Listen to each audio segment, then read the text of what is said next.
Assalamu alaikum, everybody. Today I'm going to be reading the fourth story from Quran Stories for Kids.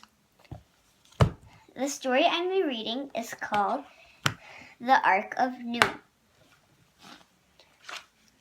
Long, long ago, there lived a pious old man whose name was Noah or Nuh. May peace be upon him. He was a prophet of Allah. In those days, people did not follow the true path. They did not worship Allah, so Allah sent Nuh to these people to give them a message of truth. But they all refused to accept his call. He tried his best for a very, very long time, but no one accepted except for a few poor people paid any heed to him. The rich people turned against Nuh and tried to harm him. So he prayed for Allah's help, and Allah heard his prayers and asked him to build an ark.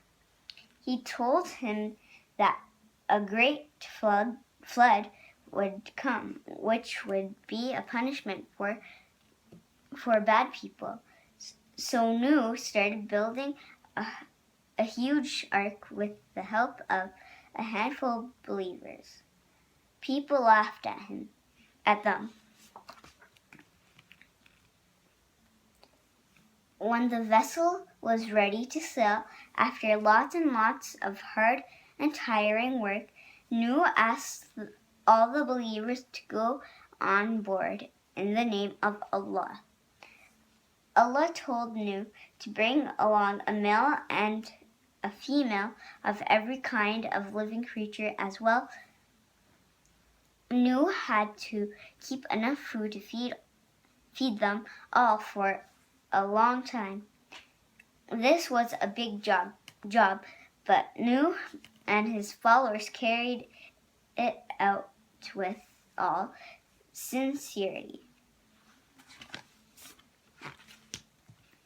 One by one, all the animals entered the ark.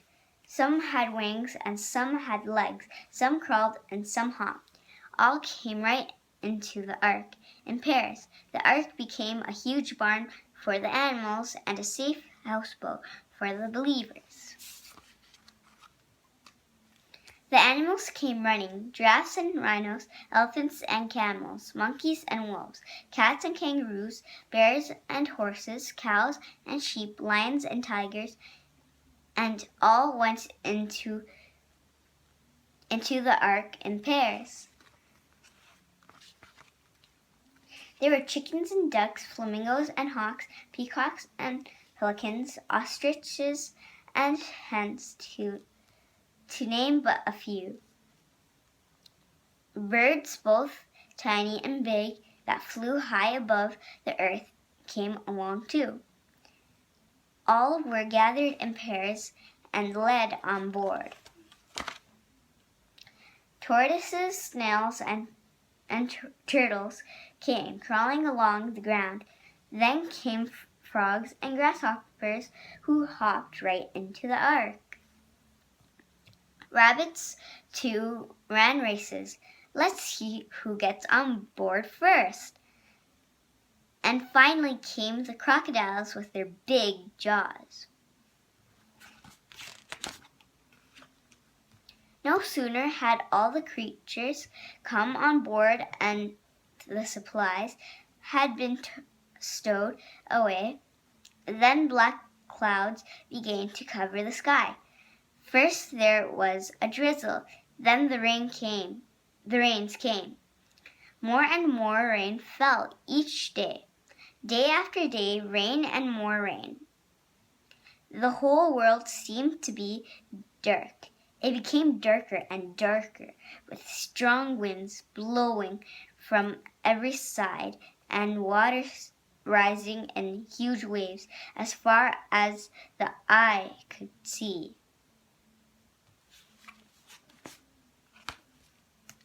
Allah commanded the floodgates of heaven to open and the ground to crack open so that a fountain of water came shooting up. The rivers overflowed, and water fell in torrents. The ark rose and fell on waves as tall as mountains. More and more water came till the valleys were filled. The trees were covered by the waters, the hills disappeared, and the mountains themselves sank out of sight. The world was like an enormous sea. The only thing one could see was water everywhere. Far down below, all those who had paid no attention to the call of the prophet Noah and remained on land were drowned in the mighty flood. With the rain hammering on the roof and a great wind that roared all around, the ark went on sailing amidst the waves.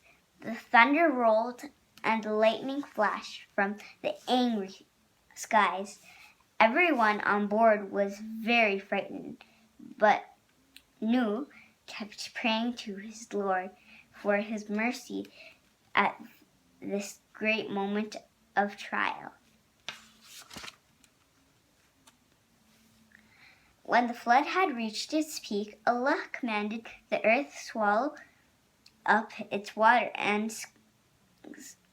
sky to hold back the rain. The water began to dry up. The rain had stopped. The clouds began to part. As the level of the water began to go down, the mountain peaks began to rear up out of it.